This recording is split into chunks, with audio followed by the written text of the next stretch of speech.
చేయాల్సి వస్తే దాన్ని వక్రీకరించి 23వ తారీఖున దేవుడు రాసిన స్క్రిప్ట్ ఇది, మీకు 23 సీట్లు వచ్చాయని మాట్లాడారు. ఇప్పుడు నేను అడుగుతున్నా, కూటమికి 164 సీట్లు వచ్చాయి. 1, 6, 4 కూడుకుంటే 11 వస్తుంది. రాష్ట్రంలో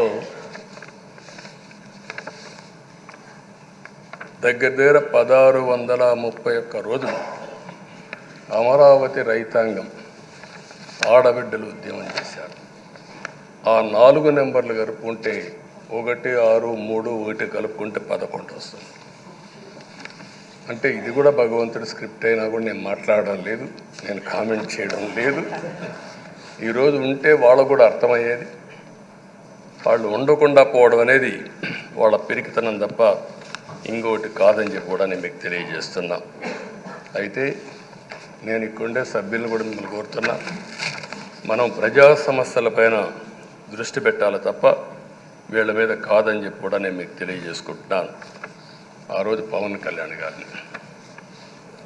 కళ్యాణ్ గారిని అసెంబ్లీ గేటు కూడా తాకనీయం అని పెద్ద డైలాగులు చెప్పారు. 21 సీట్లలో పోటీ చేస్తే 21 సీట్ని గెలిపించిన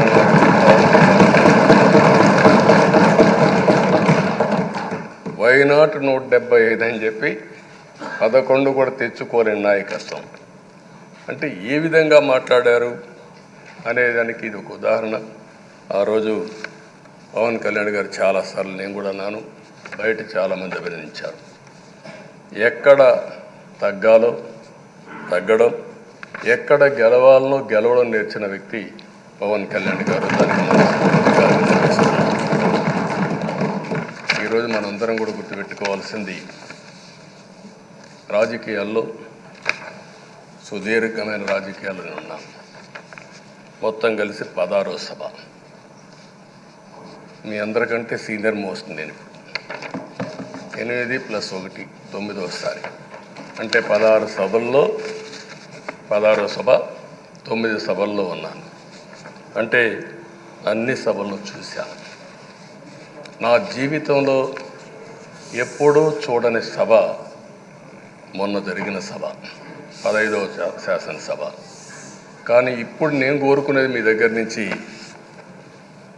అది ఒక చెడు సభ కింద, ఒక కౌరవ సభ కింద మనం భావించాం.